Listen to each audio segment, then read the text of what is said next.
Hello, welcome to That Hard United, the one stop for everything Manchester United. I'm going to be talking about all the latest concerning Man United today. But before going to all of that, please don't forget to boop that like button so that this video can get to as many Manchester United fans as possible. And also, leave a comment in the comment below and tell me what are your thoughts and opinions on everything I talk about today. My name is Jude and let's get straight to everything. Manchester United embarrassing defeat to Sevilla yesterday has raised a lot of questions Ten Hag must answer.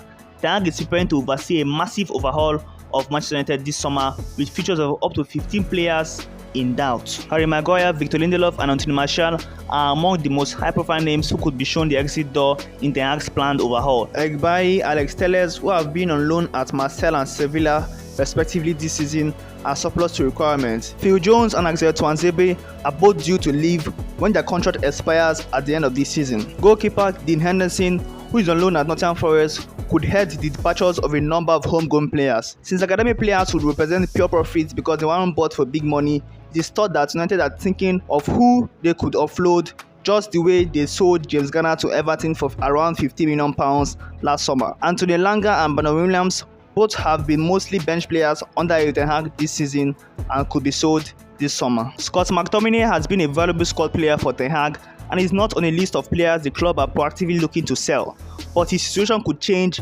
depending on what materializes over the summer.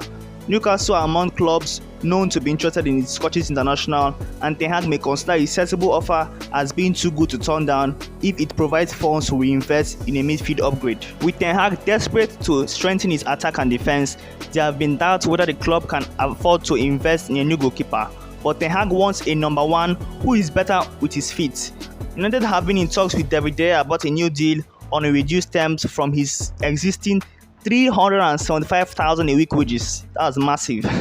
very massive. United have been linked with the likes of Brentford, David Raya, Diogo Costa of Porto, but Henderson's situation could have an effect on what happens. Ten Hag is aware of how Man City and Liverpool were transformed by the signing of Ederson and Alisson, two ball-playing goalkeepers who are very good on their feet. And Ten Hag knows he needs to make a similar signing if United are to challenge for the title again. Loan signings with Vegas and Marcel Sabitzer will also return to their respective parent clubs, Burnley and Bayern Munich, at the end of the season. And of course, we know that United cannot realistically offload 15 players in one summer, but Ten Hag knows it is important for the club to make a considerable effort in getting as many bad players as possible out. With all these talks about players leaving, it is the perfect summer to also back Ten Hag with enough money to buy as many players as he wants.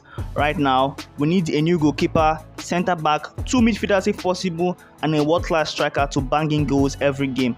And of course, it was released today that United are willing to spend around £100 million on one centre forward who is going to score a lot of goals for us. Of course, we know that it's probably going to be a Harry Kane, because we know the clubs probably want Harry Kane as their priority target, and if we don't get him, then we might go for the likes of Victor Osimhen and the rest.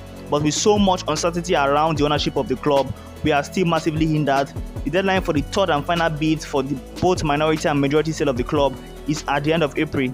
So hopefully from the first week of May, we get concrete updates on the sale of Manchester United. Sheikh Jassim still remains strong favourite to buy Manchester United, and of course we need this deal to be done as fast as possible.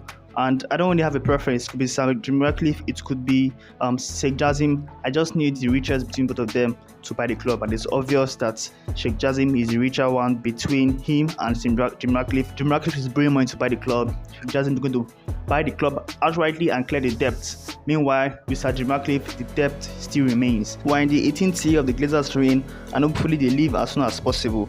The future of our beloved club is definitely brighter without the Glazers in charge, no matter who buys us, because the fans are here and our eyes are all open to everything that's happening in the club. So right now the club is on its knees and the only way is up. Remember, this is Die Hard United, the one stop for everything Manchester United. Boop that like button and join this community of Die Hard Manchester United fans, and I will see you all on the next one.